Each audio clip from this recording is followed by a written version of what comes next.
called Greedychronicles because I like to eat your food, my food, his food, go cook food, pick up food. Greedychronicles. Hey sis, welcome back to another version of Greedychronicles.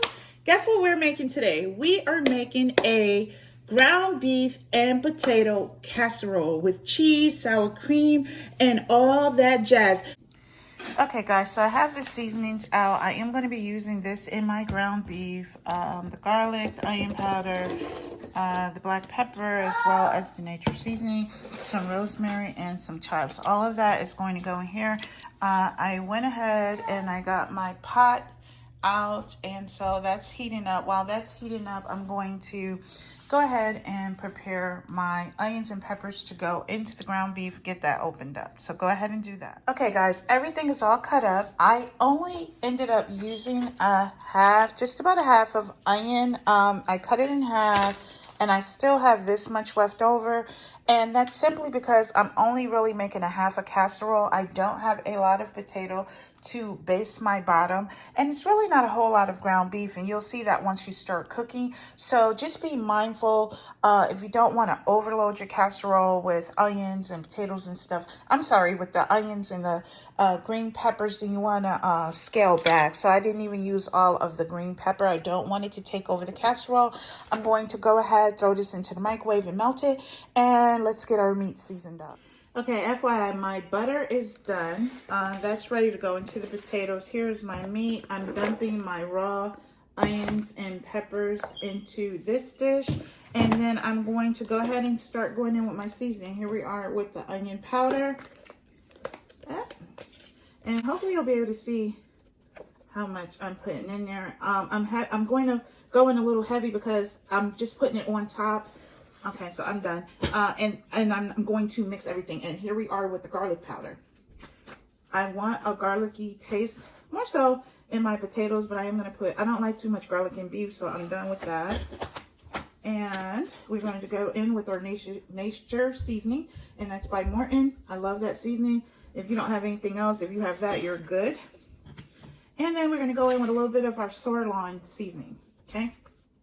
And let's pop that open, and hopefully you can see how much of this I'm using. Don't want it too salty because we're also going to put a little seasoning into our potatoes, but not much because it's going to be like the base. Here is my rosemary.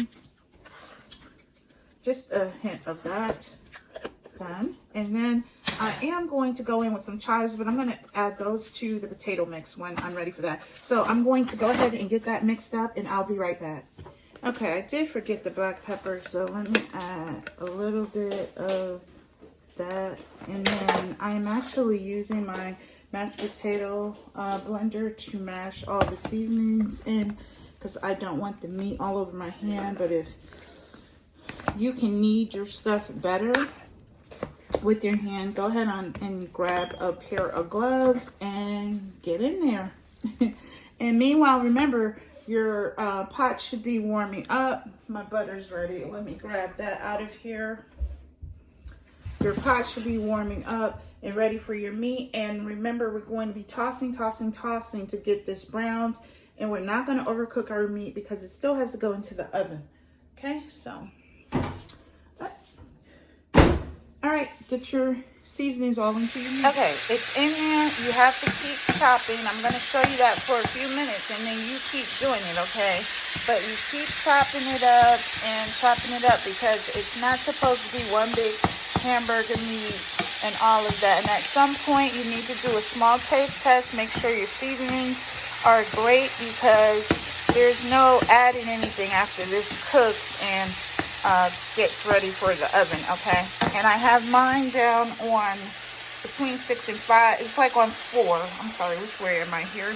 Yeah, because I don't want it to cook too fast. I want it to cook all of the ground beef. I want to be able to, keep flipping it over until it all get the pink out of it, and then I'm going to take it out because it can finish cooking in the oven. Meanwhile, while that's cooking, I have my 3 potatoes. I've smashed them once. I'm adding, let me show you, and I broke my nail as well. Let's see. I'm adding my butter. Hope you guys can see. Maybe if I pull back, adding my butter. Okay. I'm also adding chives. And if you're wondering about these seasonings, I have a season rack with about, I don't know, 60 something seasonings behind me. You get that. I got it out of Costco. So, and it's refillable. I don't know if you know about that, but you can refill it. I'm putting a lot because not a lot comes out of here. So I'm trying to get them out. You can also get a refill on these and just pay shipping. So I'm also going to throw a tad bit of rosemary. That's enough. Dash because of the fact, some black pepper. Because of the fact I had the rosemary inside of the beef as well. I'm going in with my natures. Ooh, got it on the wrong side. Let's move this around too. Okay, let's see. We can help you guys see here some of what I'm doing. Not too salty. And we want some, I'm going to add accent because I love a little hint of accent. It just gives that flavor. So, okay. So, not much. That's enough. And guys, I'm going to go ahead and get this all mashed up, okay? So, get it all mashed in. As you can see, the meat is cooking just how I like it. I turned it down to like 4 because I had other things to do. Plus, I want to slow cook on this so that it does not overcook. FYI, I just want to tell you, because if you're trying to follow along, do a lot of chopping, guys. Get those big chunks up out of there. Remember, you need enough to spread throughout your casserole. You don't want just one big hamburger. You're not going to have enough to serve multiple people, okay? So I'm using this to chop. You can use a fork. I don't like using metal utensils in my nonstick pots.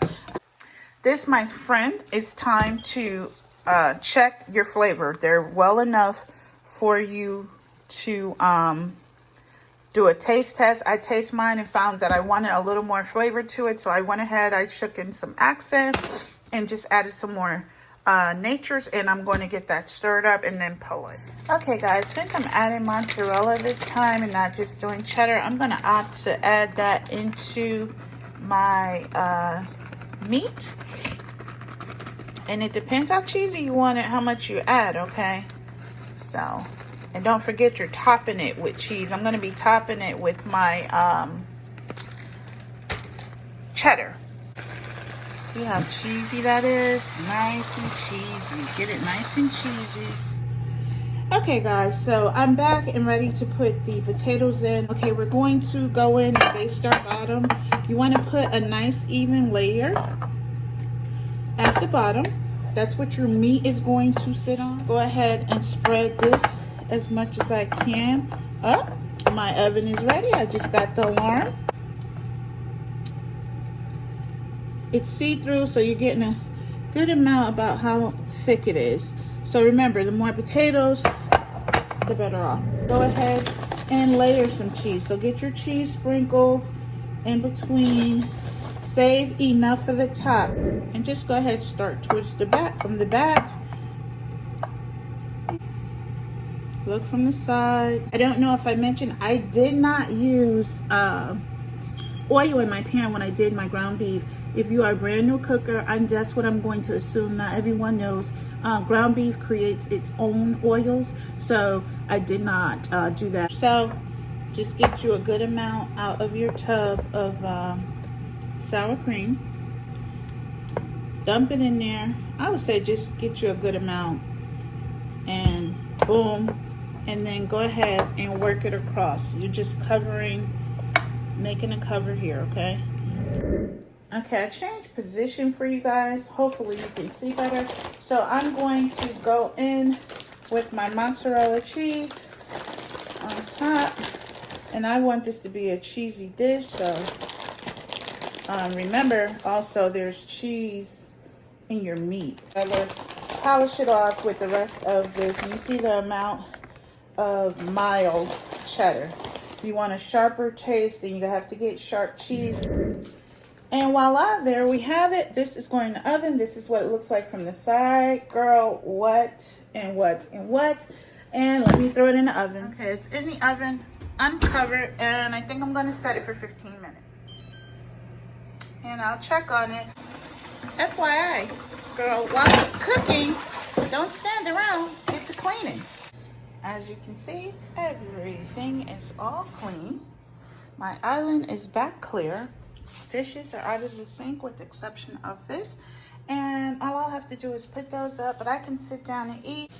Let's check up on it. Look, you see how that's cooking? And you know everything is done. So at this point, there's 3 minutes left. I'm going to go ahead and stop it and throw it on broil. There it goes, guys. That's what you're looking for. You want that nice coat. You can tell that cheese is all throughout there. You don't want to overcook it.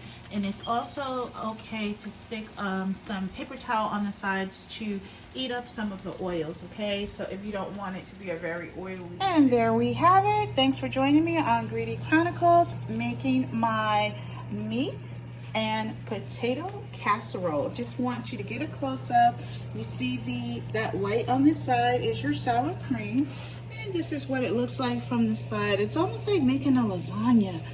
Yum, yum. And all you have to do, it's extremely hot. I don't recommend doing it until, well, it's kind of good as it's a coating right there. So, but I'm going to let it get it cooled down for my family. And I would love, love, love to thank you guys for hanging out with me on Greedychronicles.